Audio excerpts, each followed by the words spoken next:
Espero poder bendecir tu vida el día de hoy, espero con un granito de arena aportar a tu vida espiritual este día y poder hablar acerca de este tema que hoy en día, por todas las cosas que están pasando, está muy en el tapete, por así decirlo. Muchas son las personas que dicen y que piensan esto, que yo creo en Dios pero no necesito ir a la iglesia, creo en Dios pero no me congrego porque no lo veo necesario. Hoy día quiero mostrarte a través de la palabra de Dios qué es lo que quiere Dios para nosotros, cuál es su voluntad para tu vida y para mi vida en el día de hoy. Quiero partir diciendo que Dios siempre tuvo en su corazón estar en medio de su pueblo, estar lo más cercano a sus hijos, desde el huerto del Edén, donde puso a Adán para relacionarse, para hablar con él, hasta el Apocalipsis. Siempre Dios buscó estar cerca de nosotros.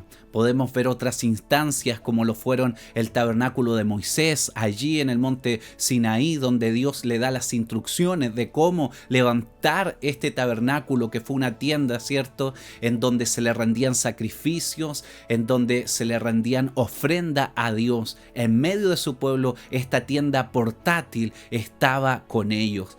El tabernáculo de David, que es conocido como el tabernáculo de la alabanza y la adoración, allí donde estaba también el arca del pacto, donde se adoraba a Dios las 24 horas del día, Dios en medio de su pueblo. Dice la palabra de Dios que David puso 24 horas en turnos a personas, a miles de personas, adorando la presencia de Dios, adorando el lugar de la presencia de Dios. Había una fiesta ahí en ese lugar porque el arca, la presencia de Dios estaba con ellos. Fue tanto el anhelo de Dios de estar en medio de nosotros que dice la palabra en Juan 1:14, y aquel verbo, está hablando de Dios, está hablando de Jesús. Mira, escucha muy bien, y aquel verbo fue hecho carne y habitó entre nosotros y vimos su gloria, gloria como la del unigénito del Padre, lleno de gracia y lleno de verdad. Dios mismo se hizo hombre para estar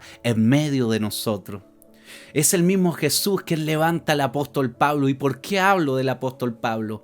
Por el ministerio que a él le fue entregado. Ir y predicar este evangelio a los que no eran judíos, o sea, a nosotros que antes no éramos llamados pueblo de Dios. Como lo dice su palabra, vosotros que antes no erais pueblo, ahora sois pueblo de Dios. Esa palabra es para nosotros. ¿Por qué? Porque nosotros hemos recibido también el evangelio. Dice la palabra de Dios que aquellos que hemos recibido a Cristo, que hemos recibido sus enseñanzas, que hemos recibido su palabra, pero por sobre todo que hemos recibido su salvación porque hemos creído en Él, somos llamados, tenemos el derecho de ser llamados hijos de Dios. Mira qué tremendo es esto. Eso es porque Dios, porque Jesús le encomienda a Pablo, levanta a Pablo para hablarle a los que antes no éramos pueblo, o sea, a nosotros.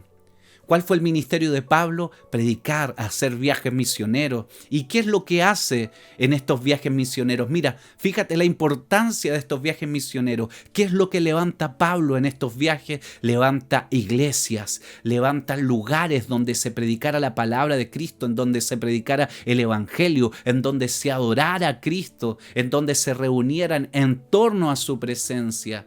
Esto es tremendo. Esa es la importancia de la iglesia el día de hoy, porque tú puedes decir, pero Claudio, me hablaste de los tabernáculos, me hablaste del huerto del Edén, está bien, pero para este tiempo es necesario ir a la iglesia. Sí, Dios fundamentó la iglesia a través de Jesucristo, y Cristo le da también a los apóstoles esta tarea de ir y levantar iglesias en donde se predicara su palabra. Eso es el Nuevo Testamento, eso está vigente para nosotros el día de hoy.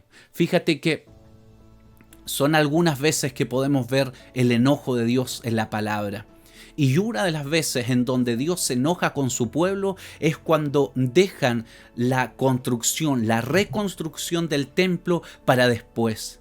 Dice la palabra de Dios en Ageo 1:9 al 11, pero te quiero poner en el contexto de esto. La palabra dice que el pueblo le había presentado excusas a Dios para no terminar la reedificación del templo. Ellos decían que todavía no era el tiempo para reconstruirlo. Un templo que ya le habían construido los cimientos, pero que habían dejado estancada su reconstrucción.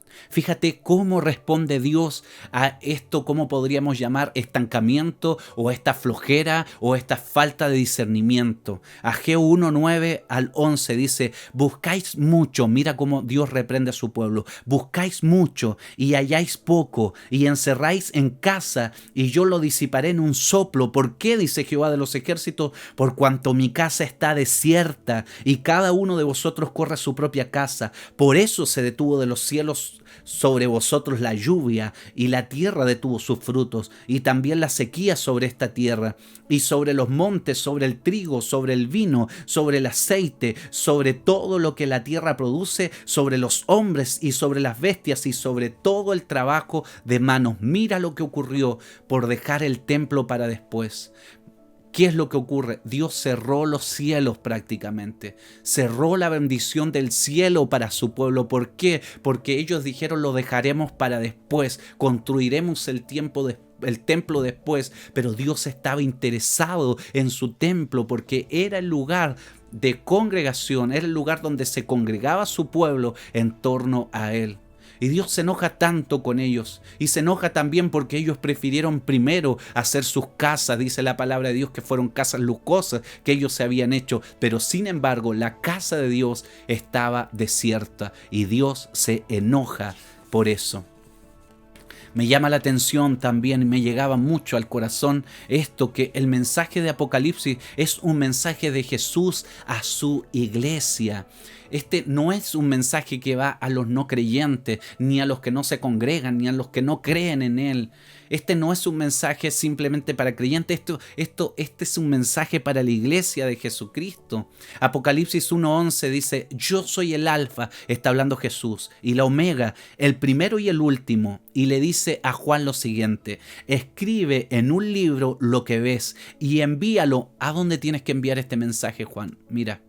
Envíalo a las 7 iglesias que están en Asia: a Éfeso, Esmirna, Pérgamo, Tiatira, Sardis, Filadelfia y la Odisea.